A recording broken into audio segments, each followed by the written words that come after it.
Élie Berdinville, bonjour. Vous êtes israélien, historien de l'Europe, ex-ambassadeur d'Israël en France, grand voyageur entre Tel Aviv, Paris et Bruxelles et auteur de nombreux ouvrages sur l'Europe et sur les religions. Alors précisément, au bar de l'Europe, je vous ai servi une religieuse parce que votre dernier livre, c'est Dieu, mode d'emploi. C'est aussi le titre d'une très belle exposition à Paris pour le moment.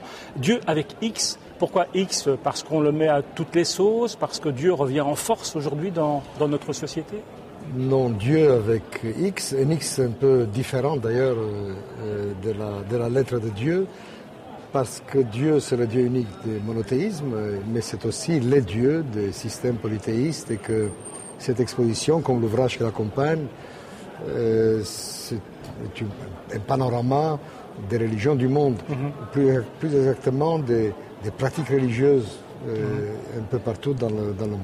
Mais alors, vous observez effectivement un retour en force de Dieu dans notre monde d'aujourd'hui. Ce qui vous inquiète, c'est l'instrumentalisation de Dieu à des fins politiques. Mais enfin, la religion a toujours été un pouvoir. Qu'est-ce qui a changé? Alors, déjà, ce retour du religieux est un peu une illusion d'optique, parce que sur la plupart de la planète, Dieu n'est jamais parti. C'est un retour ici, n'est-ce pas, en Europe, qui est la première civilisation sans Dieu. C'est quand même une formidable révolution.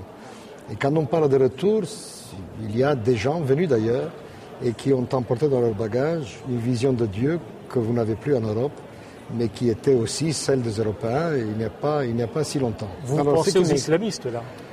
Je pense à l'islam en général, pas seulement aux islamistes, donc des gens pour qui je pense à certaines formes du judaïsme aussi, qui sont beaucoup plus dures que ce dont on avait l'habitude jusqu'ici.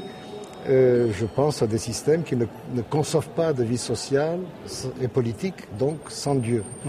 Et donc ce qui m'inquiète, oui, c'est l'articulation des deux. Moi, c'est ce qui fait l'essentiel de mes activités universitaires depuis toujours, depuis 30 ans. Ce qui m'intéresse, c'est l'articulation du religieux et du politique avec cette espèce de pic qu'est la guerre de religion.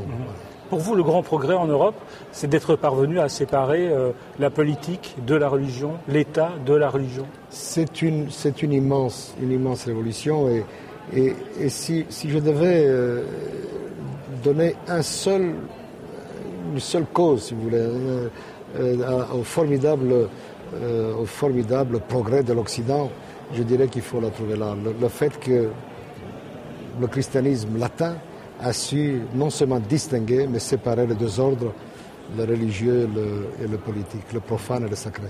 Alors, je vous arrête parce que vous le voyez, des petits parasites qui apparaissent ici. Derrière ces parasites, quelqu'un qui veut vous poser une question sur un dossier d'actualité, l'entrée de la Palestine comme État observateur aux Nations Unies. On l'écoute. Bonjour, monsieur l'ambassadeur. Je suis Pierre Galland et je suis le président de l'association belgo-palestinienne. La reconnaissance de l'État de Palestine comme État observateur au sein de l'Assemblée générale des Nations unies.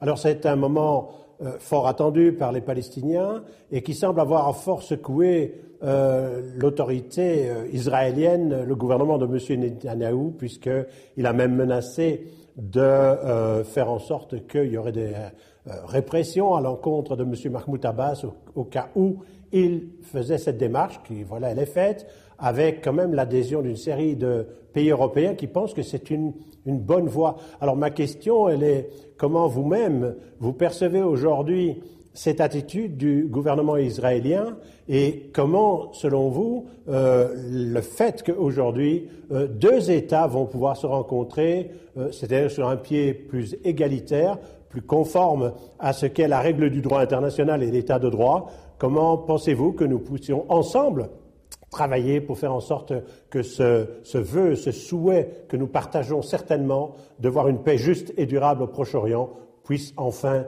se réaliser? Merci pour votre réponse. Réponse.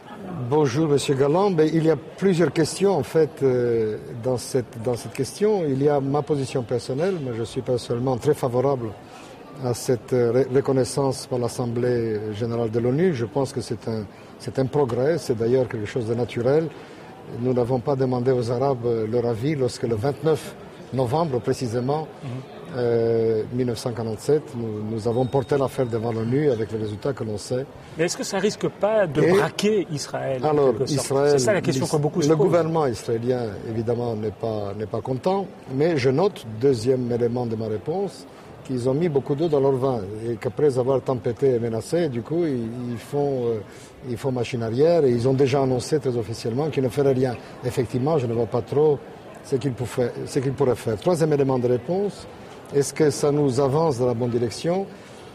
Je pense que oui, pas parce que cette résolution créerait un État à égalité avec Israël, il ne faut pas se faire d'illusions, nous sommes loin du compte, mais parce que c'est un acte, certes symbolique, mais un acte de plus dans la bonne direction. Cela permet c'est un coup de pied dans la fourmilière, s'il vous plaît, si vous voulez. Mais c'est vrai que ce n'est pas encore la paix et il n'y a pas encore deux États indépendants. Est-ce qu'on verra ça un jour, pensez-vous? Nous verrons cela un jour, à condition que la communauté internationale, c'est-à-dire en clair les États-Unis, prennent l'affaire en main. Si vous attendez que Israéliens et Palestiniens le fassent seuls, ça je pense qu'il faut oublier.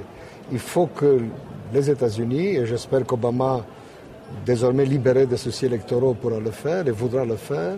Il faut qu'ils nous mettent devant nos responsabilités les uns les autres et en fonction des critères qui sont arrêtés depuis des lustres, nous savons exactement comment il faut faire, prendre le taureau par les cornes et nous force à le faire.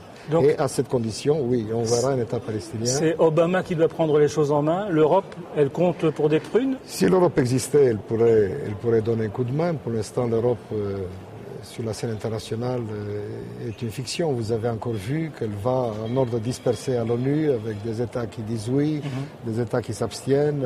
Mais est-ce qu'elle a un pouvoir? Est-ce qu'elle a des leviers pour obliger, par exemple, le gouvernement israélien à négocier véritablement avec les Palestiniens? Si elle avait une existence, une seule voix, oui, elle aurait des leviers importants. L'Europe est tout de même notre premier partenaire commercial, c'est notre hinterland culturel. Bien sûr qu'elle aurait son mot à dire. Dans la mesure où les Européens ont quelque chose à dire, c'est à titre d'État individuel, en vertu de leur poids historique, mais ensemble, pour l'instant, ce n'est pas grand-chose. D'où l'importance unique de Washington. Il faut espérer que... En revanche, ce que l'Europe pourrait faire, c'est pousser les Américains dans la bonne direction. Et personnellement, je pense que malgré ce qu'on entend ici et là, sur le retrait des États-Unis du Proche-Orient, je pense que c'est une illusion. On ne peut pas se retirer du Proche-Orient. Le Proche-Orient s'imposera quand même à vous. Elie Bernavi, merci d'être venu au bar de l'Europe. Et je sais que ce n'est pas votre genre, mais vous pouvez vous attaquer à cette religieuse. Je n'y manquerai pas.